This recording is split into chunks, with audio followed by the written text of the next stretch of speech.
अस्सलाम वालेकुम स्टूडेंट्स, आज हम केमिस्ट्री का सेकंड चैप्टर स्टार्ट करेंगे जो कि है स्ट्रक्चर ऑफ एटम्स। हमारा आज का जो टॉपिक है वो है theories and experiments related to structures of atoms. According to Dalton an atom is indivisible hard then sphere. Indivisible का मीनिंग होता है ऐसा एक स्ट्रक्चर जो डिवाइड ना हो सके। स्फीयर का मतलब होता है दायरा।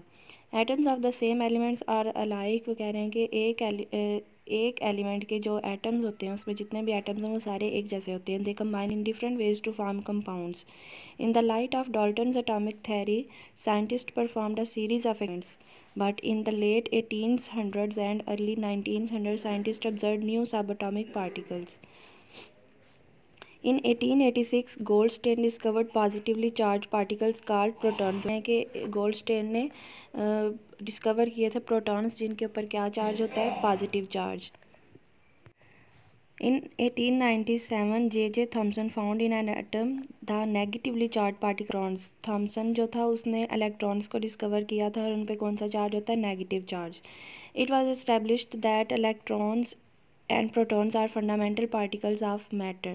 लेकिन उस टाइम ये दावा किया जाता था कि जो प्रोटॉन्स और इलेक्ट्रॉन्स होते हैं ये किसी भी मैटर के बेसिक पार्टिकल्स होते हैं, प्रोटॉन्स और इलेक्ट्रॉन्स।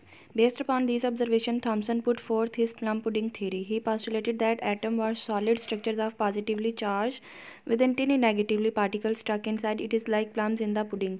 जो थॉमसन था उसने अपनी प्लम पुडिंग थ्योरी दी थी, उसमें उसने दावा किया था कि जो एटम्स होते हैं वो पॉजिटिवली चार्ज एक स्ट्रक्चर होता है जिसके अंदर बहुत ज़्यादा नेगेटिवली पार्टिकल्स जो हैं वो उसके अंदर स्टक हुए होते हैं। नेक्स्ट टॉपिक है cathode rays and discovery of electrons. In 1895 sir William Crocs performed experiments by passing electric current through gases in a discharge tube at very low pressure. He took a glass tube fitted with two metallic electrodes which were connected to a high voltage battery.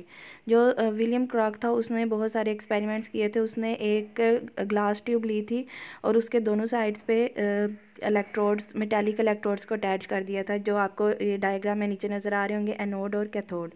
और उसने जो किया था, इन electrodes को उसने एक battery के साथ अटैच कर दिया था। The pressure inside the tube was kept 10-4 atomic mass unit. जो ट्यूब के अंदर प्रेशर था वो था 10 unit. When high voltage current was pass through the glass through the gas shiny raise were emitted from the cathode towards the anode. वो कह रहे हैं कि जब हाई वोल्टेज करंट उस ट्यूब में से पास किया गया तो शाइनी रेज निकली थी जो कि कैथोड से एनोड की तरफ गई थी और इन रेज को कैथोड रेज का नाम दिया गया था। These rays were given the rays as these were originated from the cathode. क्योंकि ये कैथोड की तरफ से निकली थी इसलिए इनको कैथोड रेज का नाम दिया गया था। ये किसने डिस्कवर की थी? सर विलियम क्रॉक्स ने इन 1895। The cathode rays were studied in detail and their properties were determined which are given below. आगे उन्होंने कैथोड रेज की प्रॉपर्टीज़ बताई हैं। these rays travel in straight line perpendicular to the cathode surface. कहते हैं कि ये जो रेज होती हैं ये स्ट्रेट लाइन में ट्रैवल करती हैं। They can cast a sharp shadow of an opaque object if placed in their path. वो कह रहे हैं कि अगर कोई हम हार्ड ऑब्जेक्ट इनके रास्ते में रखते हैं, जिस तरफ से ये रेज गुजर रही हो तो वो उसका एक शेडो बना देती हैं। They are deflected towards positive plate in an electric field showing that they are negatively charged. The body on which they fall, ये किसी भी बॉडी का टेम्परेचर रेज कर देती हैं जिस पे ये शुआएं पड़ रही हों। J.J. Thomson discovered their charge and charge mass ratio. Light is produced when these rays hit sides of the discharge tube. वो कह रहे हैं कि जब ये डिस्चार्ज ट्यूब पे रेज पड़ती हैं तो वो वहाँ पे लाइट प्रोड्यूस होती है। It was found that the same type of rays were emitted no matter which gas and which cathode was used in the discharge tube. William ने जब ग्लास ट्यूब में जब उसने करंट गुजारा था तो वहाँ पे रेस पैदा हुई थी जो जिनको नाम उसने दिया था कैथोड रेस। वो कह रहे हैं कि जो रेस पैदा हुई थी वहाँ पे प्रोड्यूस हुई थी वो एक ही टाइप की थी, उससे कोई उनको फ़र्क नहीं पड़ रहा था कि अंदर ग्लास ट्यूब के अंदर गैस कौन सी है और कौन सा कैथोड उसके साथ अटैच हुआ है।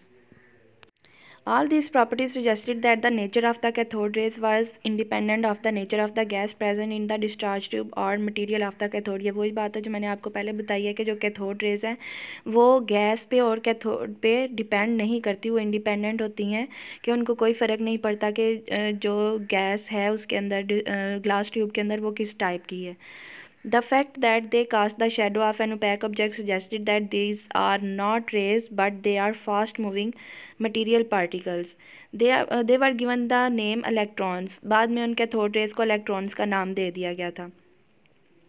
Since all the materials produce same type of particle it means all the materials contain electrons. वो कह रहे हैं कि जिन जिन मटेरियल्स में जब हमने करंट पास किया तो same type of particles produce हुए थे।